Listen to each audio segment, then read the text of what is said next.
Hello, this is the Media Laws 2.2, the end of censorship concept.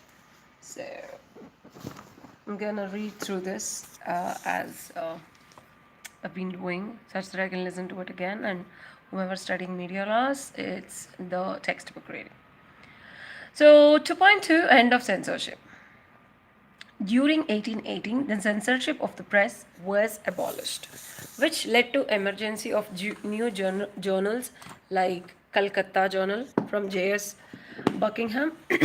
Even the Chief Justice of the Supreme Court, the Governor of Madras, and Lord Bishop of Calcutta could not escape the sharp criticism from the bold and fearless journalist Buckingham. Like two earlier journalists, Heike and Duane has also deported from the country and sent to England.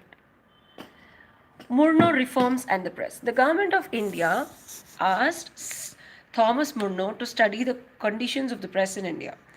In his report, he expressed fears and apprehensions against the press owned by the people of Indian origin and found no threat from the European journalist. He recommended for the continuance of the power to deport the journalist out of the country and censorship against the defiant press. He saw a growing power in the press which could even overthrow the British power and spread nationalistic thoughts. After accepting the recommendations of Murno, the government of India came out with new press regulations and introduced a licensing system.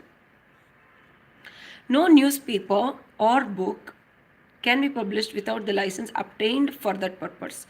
Every such publication after the license has to be submitted for the scrutiny by the officials.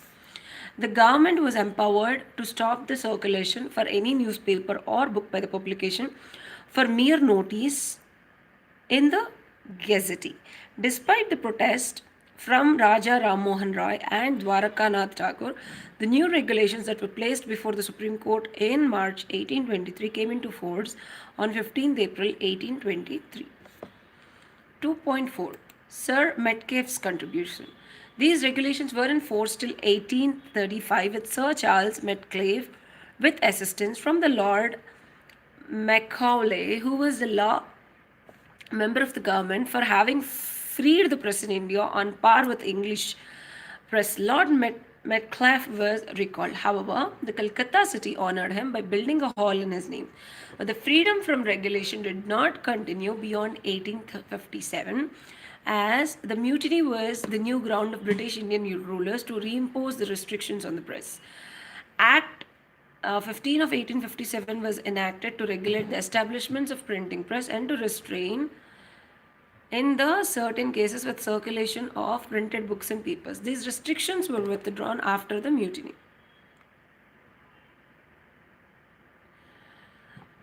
2.5 The vernacular press. After the first freedom struggle in 1857, the vernacular press came into being.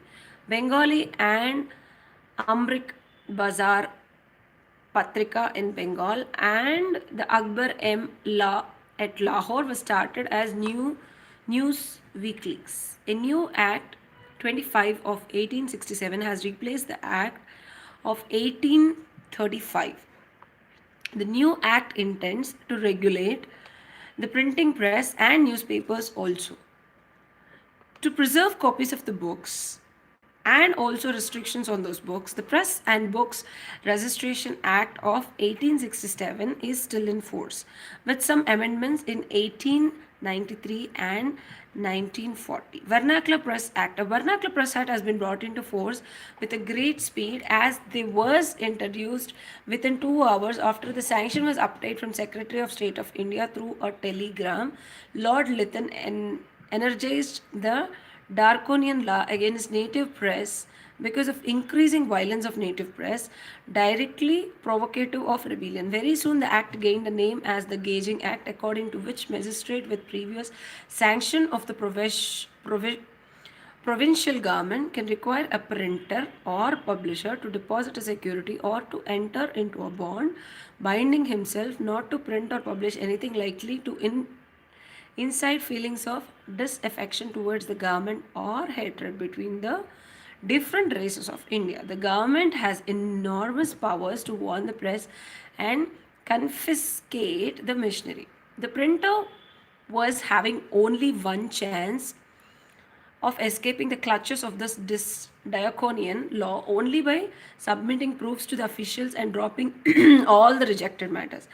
After passing this act within a year, the entire vernacular press in India was muzzled.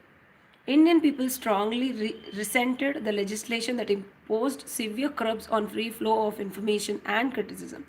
A big meeting was organized in Town Hall of Calcutta, which was starting point of the virulent act against the Gauging Act. Sir Fer- Feroz Shah Mehta said it was a wrong to corrupt the vernacular press, which was neither disloyal nor conveying treasonable ideas. The honest and useful criticism was annihilated by the Vernacular Press Act when the print media was still in the stage of infancy. According to the Modi, the act was utterly uncalled for, unduly repressive in character, and inspired by sinister motives. It was a draconian piece of legislation based on the Irish Coercion Act of 1870 and in some respects brought into extends to deal with special emergency. Sir,